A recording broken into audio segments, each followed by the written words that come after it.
Selamat sore teman-teman trader BPME di Nusantara dan khususnya teman-teman trader mandiri yang berada di mana aja. Pada kesempatan ini Kamis tanggal 2 Desember 2021. Nah, di sini saya akan menerangkan bagaimana entry yang bagus di dalam BPME ini. Nah, untuk menyingkat waktu, kita mencoba menjelaskan tentang entry saya, posisinya ini. Nah, di mana kita untuk entry dan di mana kita tidak boleh entry. Nah, di sini saya akan mencoba sekilas menerangkannya. Nah, di mana saya menggunakan dasar di H1 untuk entry, yaitu kasusnya tadi malam bahwa di H1 ini terjadi rejeksi dan dari kasus awal ya terjadi momentum sell. Nah, kemudian di sini ada yang namanya ekstrim. Nah, di ekstrim ini adalah cuma tanda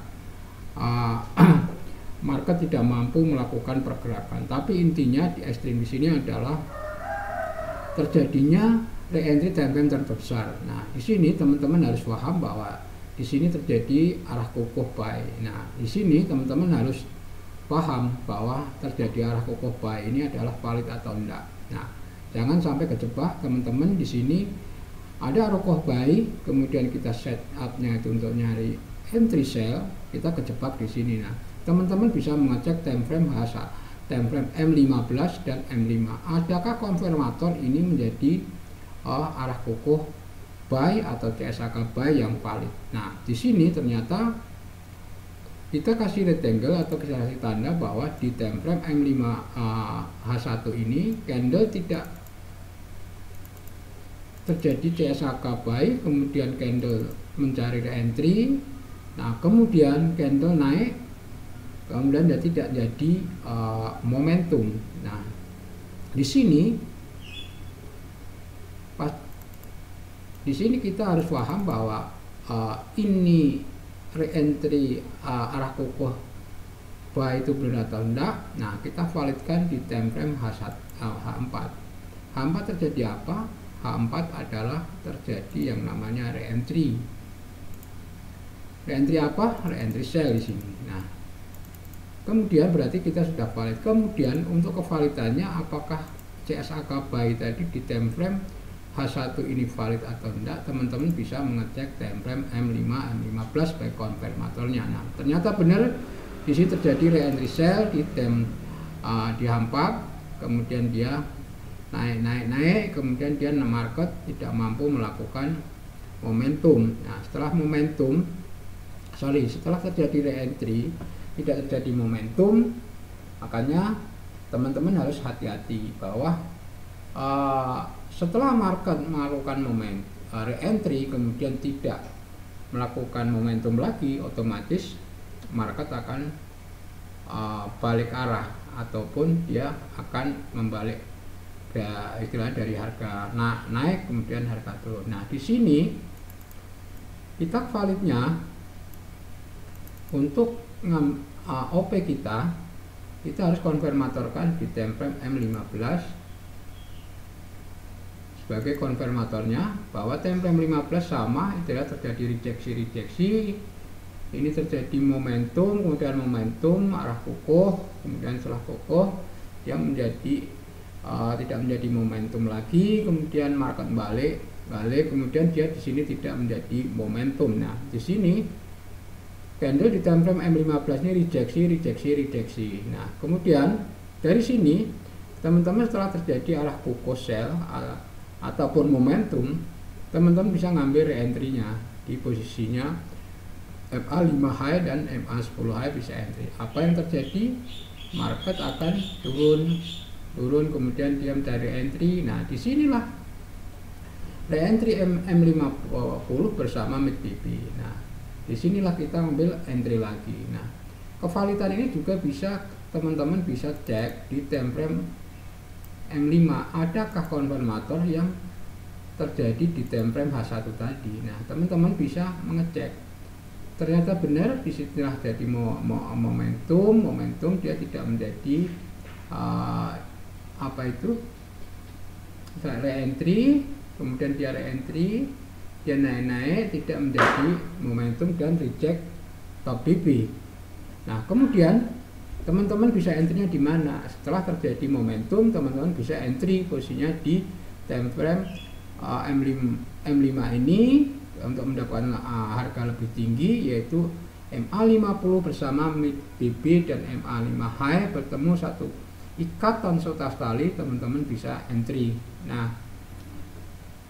di sini semalam saya mencoba untuk entry, kemudian saya coba udah close. Nah, di sini saya melanjutkan untuk kasus yang terjadi di time frame H1 yang kejadiannya semalam. Terjadinya apa? Yaitu MA5 candle mencoba naik dan kemudian dia tidak mampu melakukan momentum lagi dan reject bersama MA50.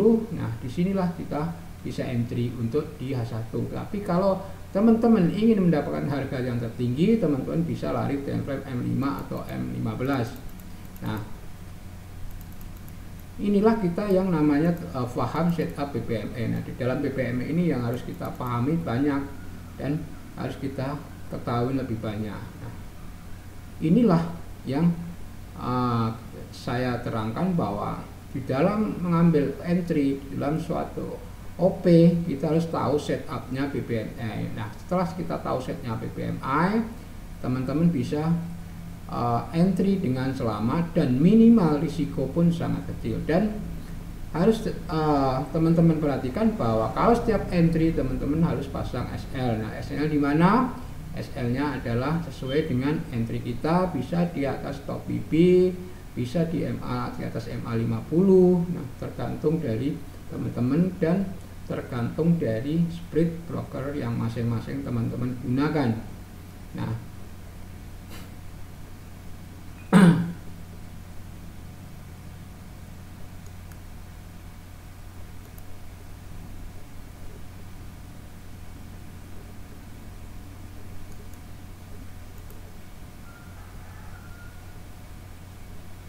kemudian bagi teman-teman yang ingin paham tentang BPMA ini, boleh chat ke nomor HP yang saya telah cantumkan ini. Apabila teman-teman tidak suka tentang teknik BPMA, silahkan tinggalkan, dan kami sediakan bagi teman-teman yang mau belajar di teknik BPMA modul dan video-video yang menunjang bagaimana kita memahami teknik BPMA dengan sempurna. Dan saya juga pesan kepada teman-teman, belajar trading itu tidak mudah, memerlukan waktu, jam terbang, dan pemahaman. Nah, jika teman-teman ingin belajar BPMA harus dengan tekun dan jangan coba-coba untuk memainkan real sebelum teman-teman mampu melakukan pemahaman teknik sesuai dengan keyakinan dan kesukaan dari teman-teman yang dipakai. Perlu memerlukan waktu dan jam terbang teman-teman jika nanti istilahnya mau terjun di dunia falas. Nah, demikian teman-teman yang saya bisa sampaikan. Untuk lebih jelasnya mungkin teman-teman mau paham tentang BPMA, silahkan chat dengan saya. Dan jika tidak senang dengan teknik BPMA ini, tolong ditinggalkan. Nah, disinilah saya sekali lagi mencoba bahwa telah terjadinya reject ataupun tidak kuat mampu lagi melakukan kenaikan candle, harga terkemana, harga ternyata turun melalui arah kukuh, dan arah kukuh menarik entry dan terjadilah penurunan. Dan disinilah manfaat dari istilahnya H1 terjadi reject bersama MA50 dan MACD dan tidak mampu melakukan momentum ataupun melakukan perjalanan lagi candle menjadi momentum. Nah, di sini teman-teman saya ulang lagi bisa mengesak time frame M15 dan M5 sebagai konfirmatornya.